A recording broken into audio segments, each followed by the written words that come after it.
recording now. Okay. So first thing was saying that the left turning will be protected, and then we converted all the volumes into flow rates, and the volumes were already in passenger cars per hour because they were 0% trucks. So we just converted into the flow rates by dividing with the peak hour factor. Okay, and then saturation flow rates were given actually. Okay, and the range for saturation flow rate is between 1700 to 1900. Okay, and then we calculated the V by S ratio, where V is the flow rate and S is the saturation flow rate. And for doing that, we identified the lane groups.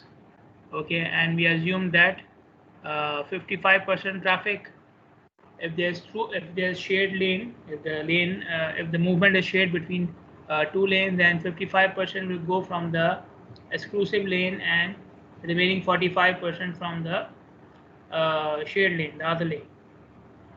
So we found the flow rate for each lane group, and we divided with the saturation flow rate to find out the V by S ratio.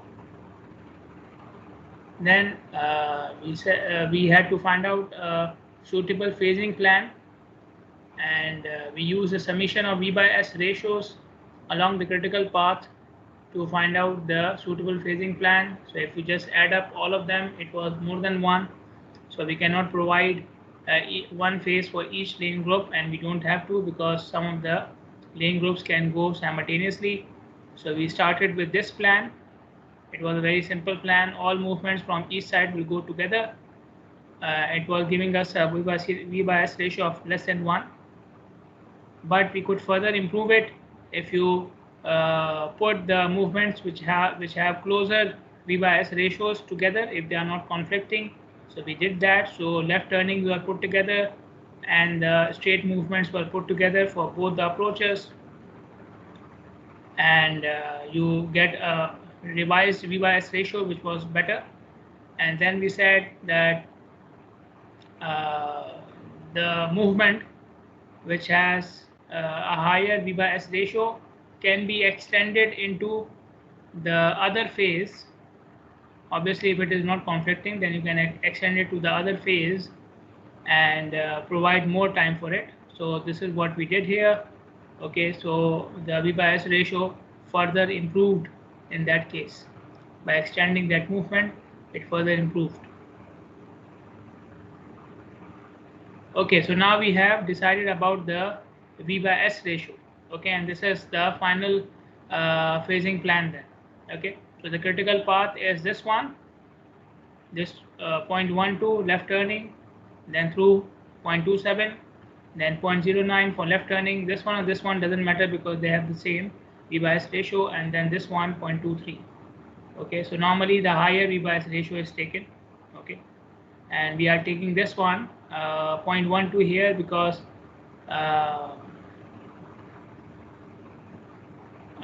it's now along the critical path. Okay, 0.1 because in this phase we have 0.19 and 0.12. 0.19 is extended into the next phase as well. Okay, but 0.12 will be only in this phase, so 0.12 becomes more critical. Okay, so this is our critical path. The V by S ratio, final V by S ratio is 0.12 plus 0.27 plus 0.09 plus 0.23, which sums up to 0.71. So the next thing we have to calculate is the clearance interval. For the clearance interval, we have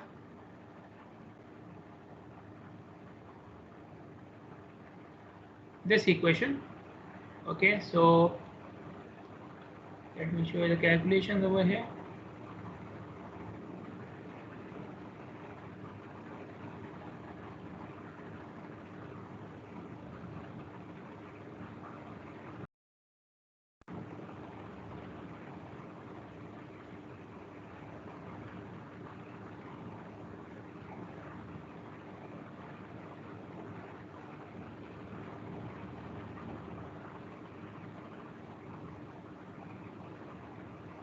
Okay, so this is my equation.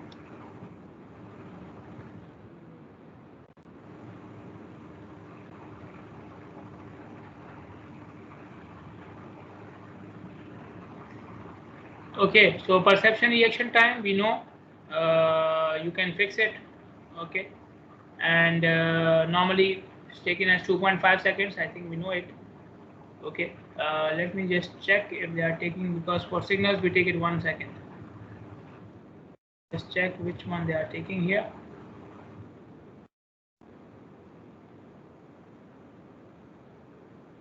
Yeah, they are taking 1 second. Okay, so the perception reaction time for signal, that is 1 second, and for normal cases it is 2.5 second.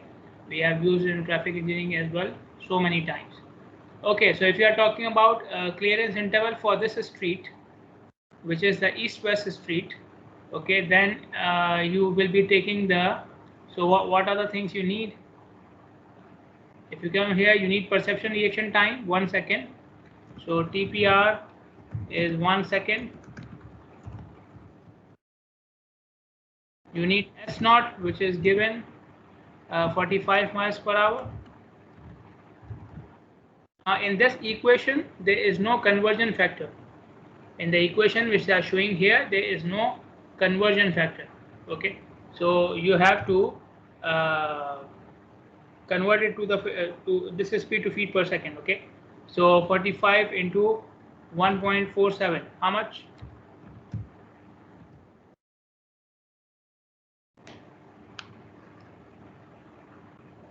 How much is this?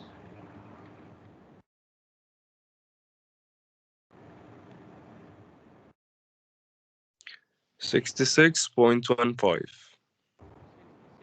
6.15 feet per second now. Then we have the acceleration, which is given as 11.2 default. We'll take it. Gradient not given. We is given as level terrain. Yeah, level terrain. So gradient is 0. G is equal to 0. Small g is the gravity. We know its value. Now we need the width of the intersection and the, so length of the vehicle fixed as 20 feet. So L is fixed as 20 feet. S naught we know. We need W. Okay, W is the width of the intersection. Now we are talking about east-west direction here. Okay, so width of the intersection for east-west direction will be this width. Okay, so you have to calculate it using the width of this road, the crossing road. Okay, so we have 3 lanes in the crossing road, 2 on this side and 1 on the other side, so 3 lanes together. Okay, and each lane is 12 feet, and then we have a 5 feet median. So 12 into 3 plus 5. This will give the width of the intersection for east-west street. So let me call it 5. This is 41 feet. Okay. So the rest of the things will remain the same. Only the width of the intersection will change. Okay. So width then along the north-south street in the same manner. So now we are talking about this dimension. Okay, so how many lanes we have? 2 lanes here and 3 lanes on this side. So total 5 lanes. Again, each lane is 12 feet plus 5 feet median. So 12 into 5 plus 5, and this comes out to be 25 is 60 plus 5 is 65. So 65. Okay, so give me the clearance interval for east-west and then north-south street.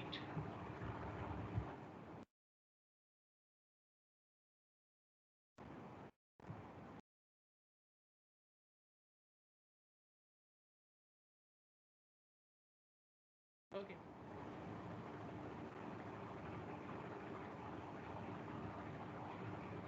DPI is 1 second. S not calculated. G is 0, so this whole thing becomes 0. A default value 11.2.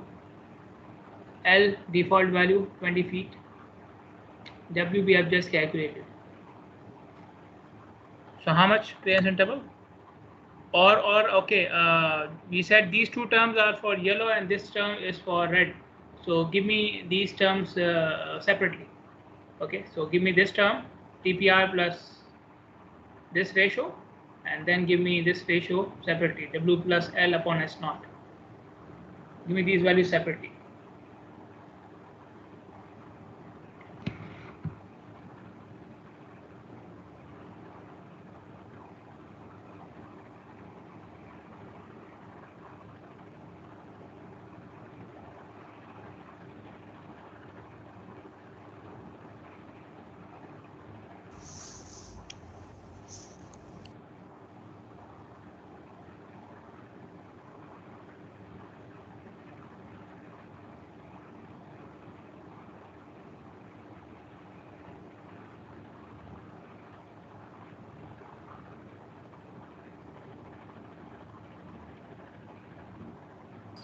Uh, 2.96. 2.96. Okay, and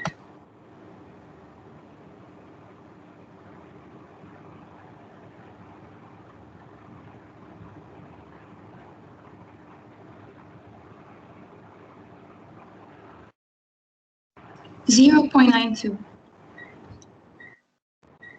okay, and this one?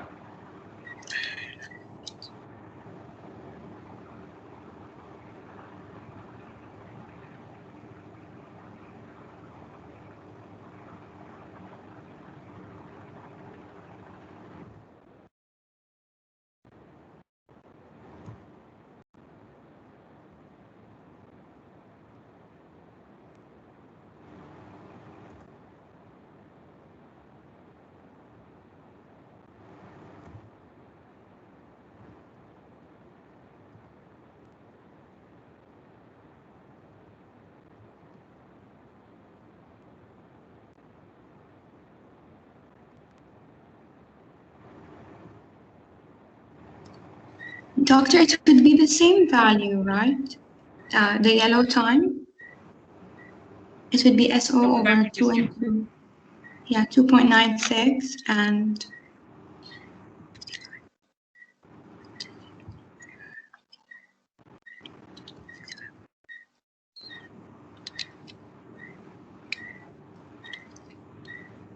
all red time will be 1.28.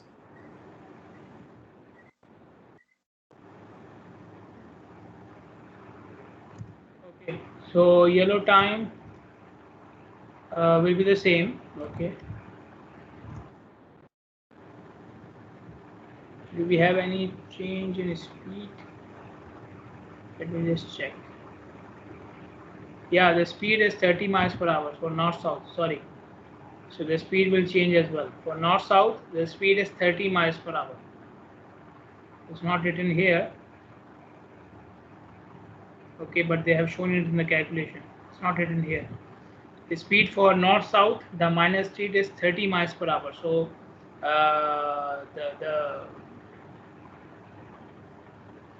this would change. Okay. So the speed for this road was this much, and the speed for north-south street is 30 miles per hour. So this will change as well.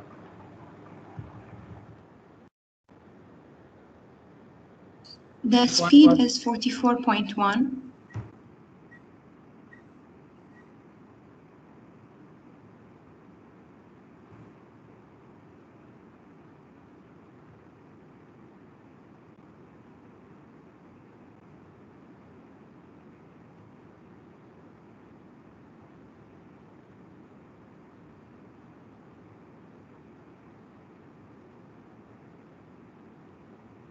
$44.1, okay.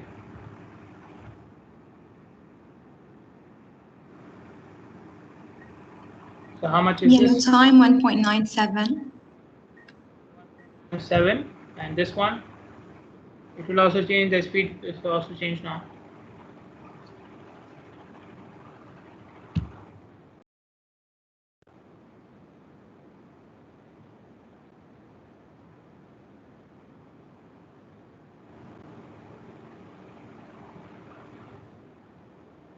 1.92.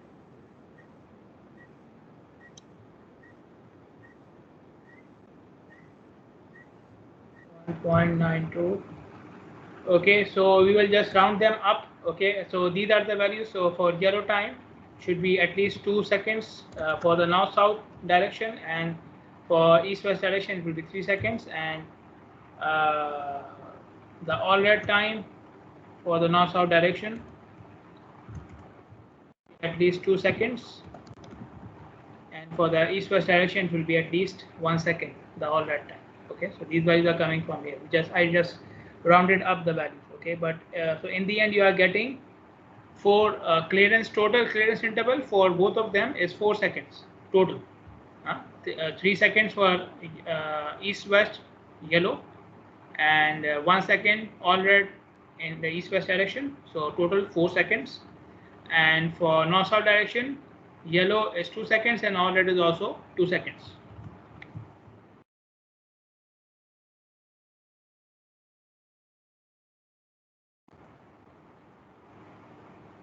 Okay, so we have the clearance interval. Okay, after the clearance interval we were required to calculate the loss time. Okay, we are required to calculate we are required to if you have the data from the field, then you will determine the loss time. Otherwise you can use from these values. Okay, so startup loss time is fixed as 2 seconds. Okay, and the clearance loss time can be between 1 to 2 seconds. Okay, so we will take 2 seconds just to be on the safe side. We will take a higher clearance time. Okay, so 2 seconds plus 2 seconds means the loss time is 4 seconds in each phase. Okay, so we denote it with a small l. So 4 seconds. Okay, assuming 2 seconds for clearance loss time and 2 seconds for startup loss time.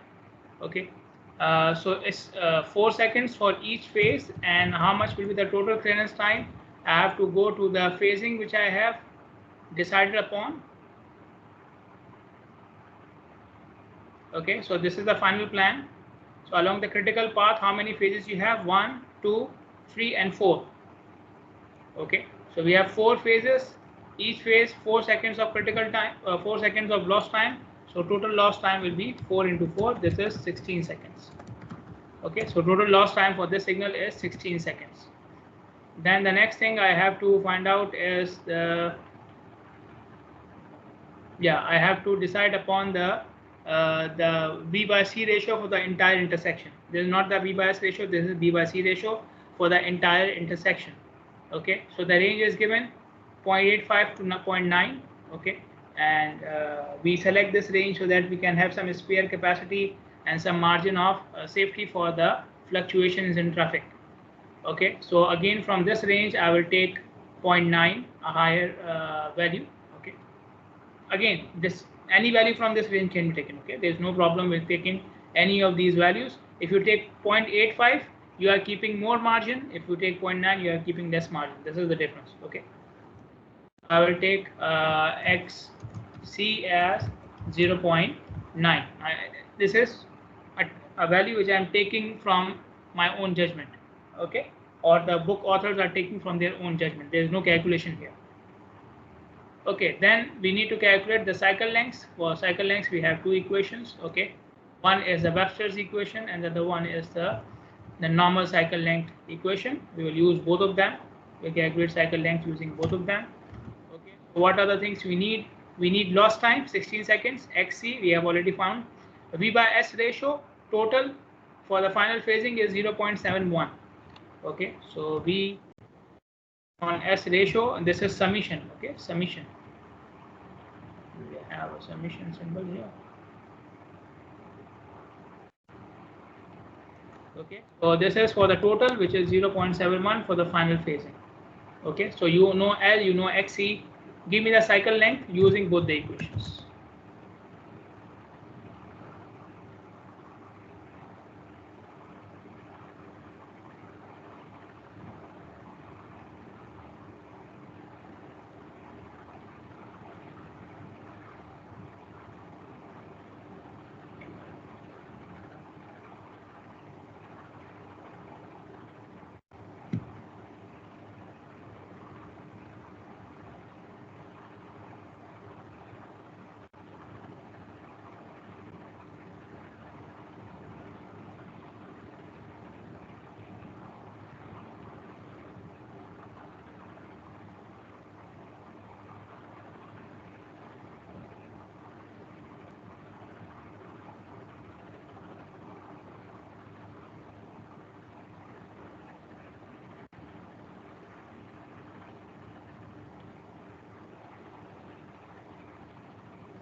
75.8. 5.8 seconds. Okay. Now we said that cycle length can be rounded off to the nearest 5 seconds or to the nearest 10 seconds. And the rule was if it is less than 80 seconds, we round it off to the nearest 5 seconds. So this is less than 80 seconds, we round it off to the nearest 5 seconds, which is 80 seconds. 80 seconds, and from the other equation? 100 seconds. Exactly. Okay. So there is no rounding off required here, which is good. Okay. So these are 2 cycle lengths, and we will do the remaining calculation using both the cycle lengths. Okay, using both the cycle lengths. Okay. What is the next step here? We will calculate the total available effective green time, and we'll calculate the G/C ratio. Okay. So if you effective green time will be shown with small g. Okay, I will correct it. This is for 80 second cycle length. So it will be 80 minus 16 seconds, the total lost time, which will be 64 seconds.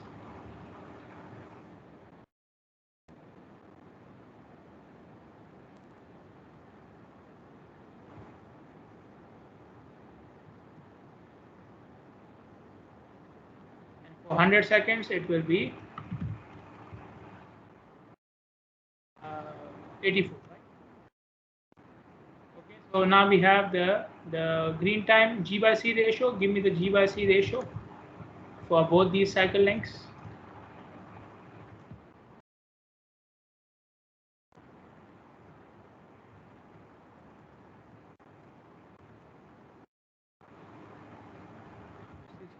Upon 80, how much?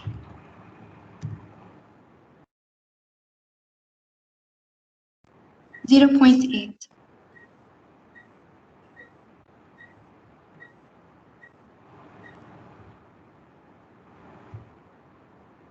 Okay, and this one will be 84. 0.6.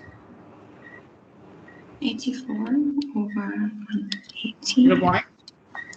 1.05. Huh? Sorry. 1.05. 100.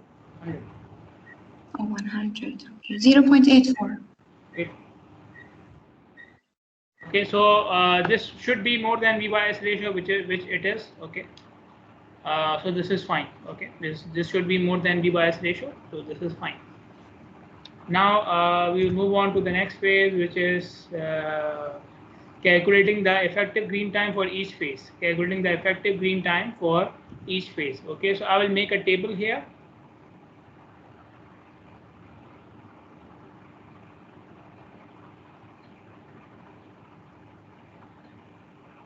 Yeah.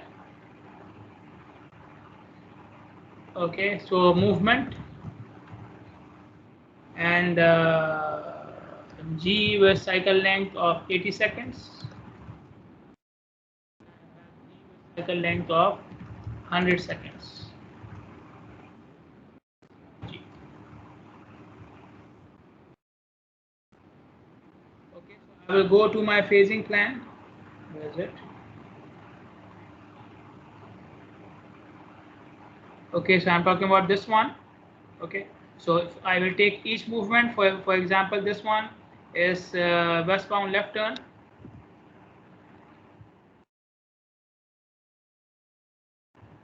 And I will calculate the green time for that one. Okay, so you are taking basically the total effective green time, which is 64 seconds for 80 second cycle length and 84 seconds for 100 second cycle length, and you multiply it with the V/S ratio of this movement upon total V/S ratio. Okay, so 0.19 divided by 0.71 into 64. Okay, so 64 into 0.19 divided by 0.71. So 64 will remain the same, 0.71 will remain the same, only the V/C ratio of each movement will change. Okay, and similarly, if you are doing it for this one, then instead of using 64, you will use 84 by 0.19 divided by 0.71. Okay. Go to each movement. Okay, take its V by S ratio, multiply it with the total effective green time divided with the total V by S ratio, which is 0.71. Okay, and this will be done for each movement. This will be done for each movement. Now, for saving time, I can directly take it from here. Okay, so these are the values which they have calculated. Okay, and I've already shown you how these values have been calculated. Sorry, the first one, you start from eastbound left or westbound left, doesn't matter. Okay, so the order is not important here. Okay, I started from westbound. No, I think I started from the same. Yeah, sorry, this is eastbound left turn. Sorry, this is eastbound left turn. Okay, but anyways, if you want, this is eastbound left turn. Okay, eastbound because it is going towards east, so eastbound left hand. Okay, but anyways, so the thing is, you take the V by S ratio of that movement, multiply with the total available effective green time, divide with the total V by S ratio. Okay, so I showed you how you can do it for eastbound left turn, and similarly you will do it for all the other movements. Now we have movements which are critical in the phasing plan. The movements which are critical are shown here with the bold color and with the static sign. Okay, now if you add the green times for these movements, they will come out to be exactly 64 seconds for this cycle length and 84 seconds for this cycle length. If you add all of them, the critical movements, their green time will come to be exactly the total effective green time you have. Okay, but the non-critical movements, their green time will not come out to be as 64 seconds or 84 seconds. They will be less than that. Okay, so what is happening here? For example, in this ring, if you add the green time of this movement and this movement, they will come out to be some value. Okay, and if you add these two movements which are happening parallel, they will give you some other value. This is critical. This one is critical. Okay, so if you add the green times for this movement, which is westbound left turn and eastbound through, westbound left turn, eastbound through, if you add them together, how much is it? 10.8 plus 24.3. How much is it?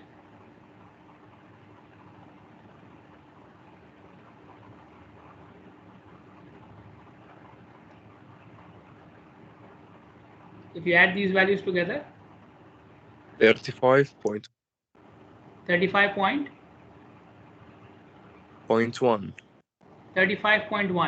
Okay, now the parallel movements which are happening with them are these two, eastbound left turn and westbound through. If you add them together, how much you are getting?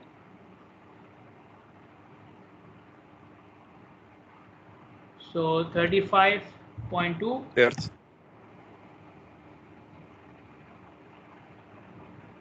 Eastbound left, westbound through. Yes. How much? 30? 32.4. 32.4. Okay. So now we have a difference here. Okay. Now if you take that difference, how much you get?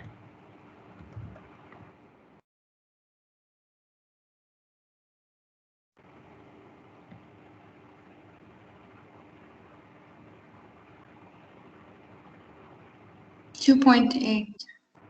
2.8. Now in this 2.8 second, what is happening?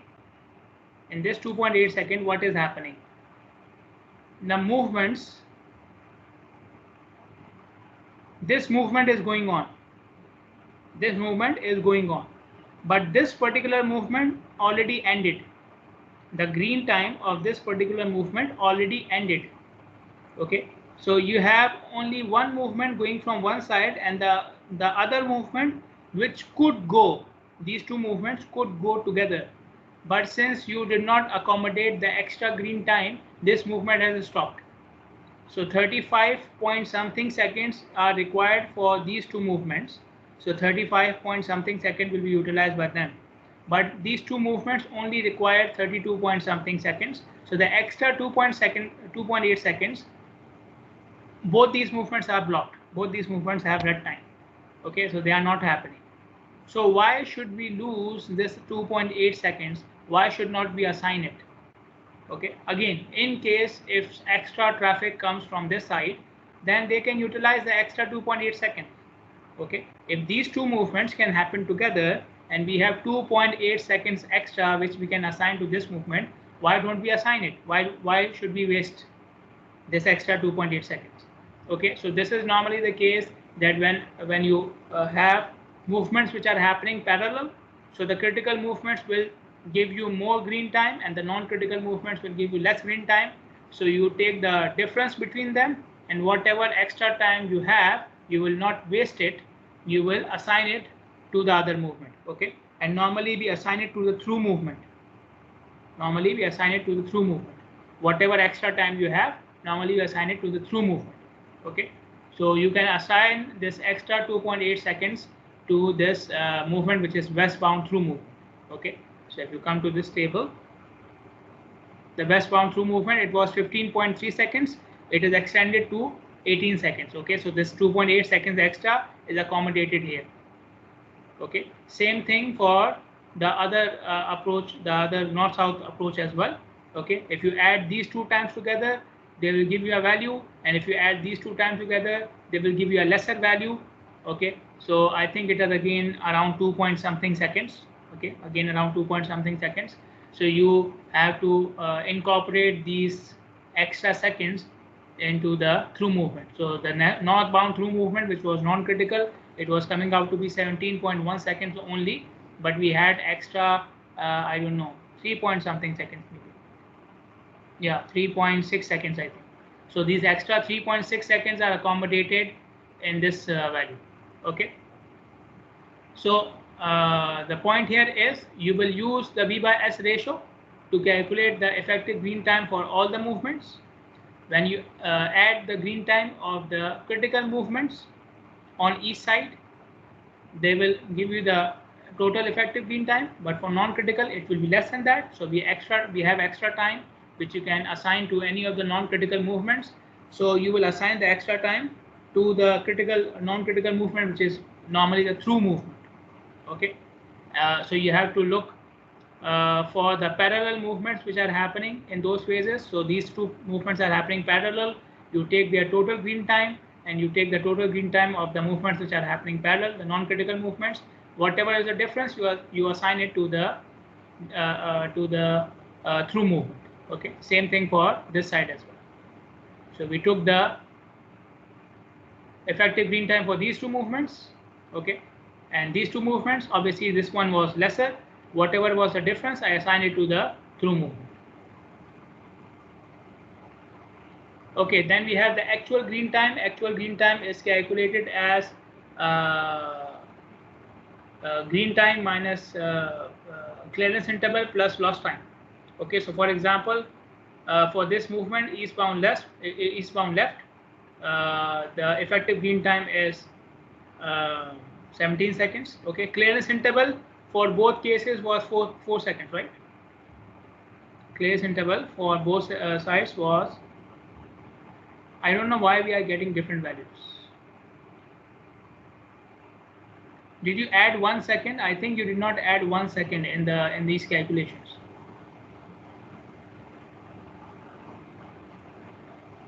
You gave me this ratio only. You had to add 1 second for the perception reaction time. You didn't do that, I think. Okay, so this will be 1 plus 2.96, and this will be 1 plus 1.97. Am I correct?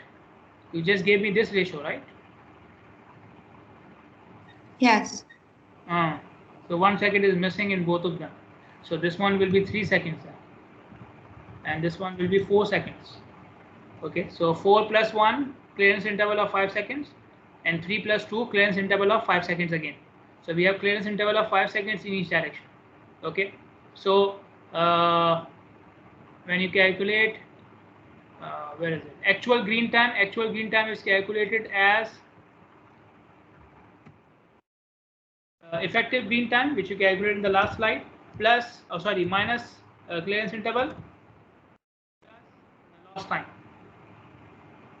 Okay, let me just check. Sorry, where is it? Yeah. Okay, so for example, eastbound left, effective green time 17.1 second. Okay, so 17.1 second minus clearance interval 5 second plus the lost time, which is 4 seconds. Okay, so this will come out to be 16.1 second. Okay, so basically minus 5 plus 4, you are subtracting 1, right? We are subtracting 1. So from each effective green time, you can see there is 1 less here. So it was 17.1, it became 16.1, it was 22.5, it became 21.5, and so on and so forth. Okay, then the last thing is to apply the pedestrian check. The last thing is to apply the pedestrian check, and pedestrian check is applied to the through movement. Pedestrians will move with the through movement of the street, Okay, so for pedestrian times, we have, let me take the equation from here. This is the equation.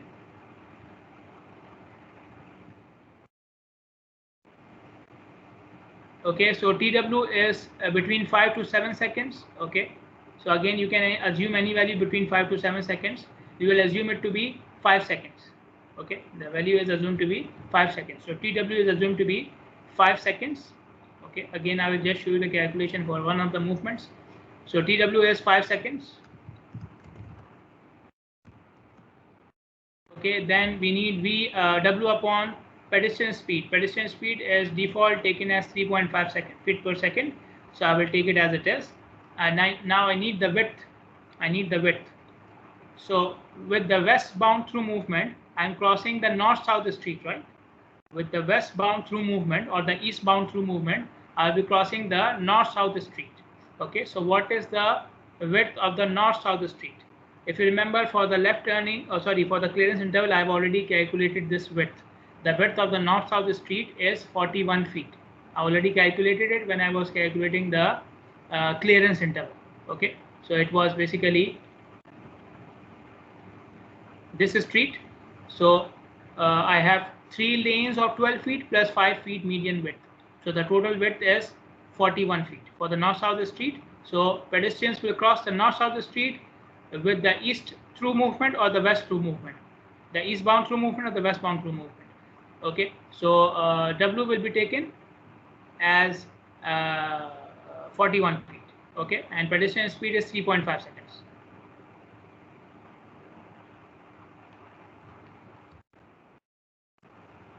So you will do TFW as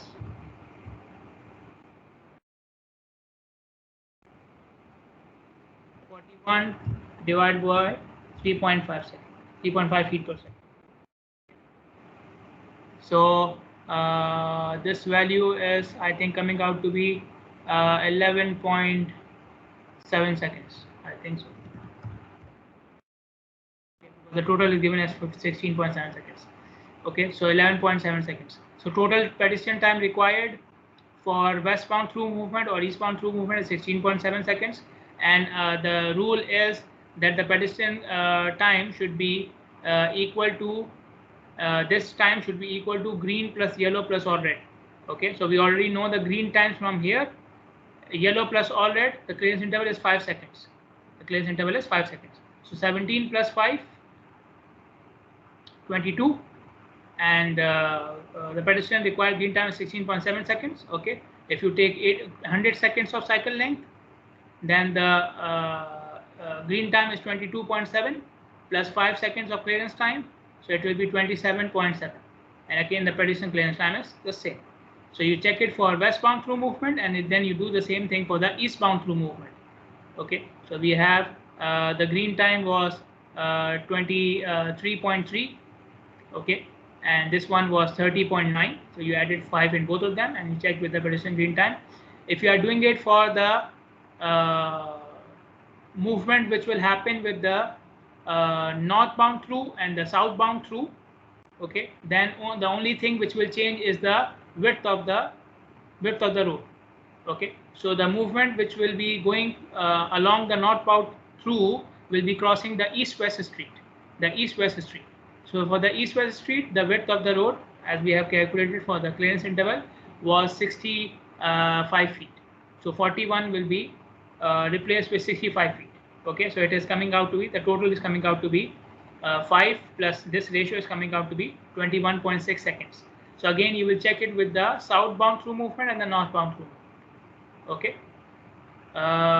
so this is one example. Okay, so on Sunday, inshallah, we will do another example, and I will, in that case, we have to do it step by step. So I'm guessing we will, I was assuming that we will go through these examples very quickly, but I believe they are complicated, so we should spend some time on it. Okay, so no problem. Okay, we are doing it slowly, no problem. If you have any questions, you can ask me. If you have any questions, please go ahead, ask me.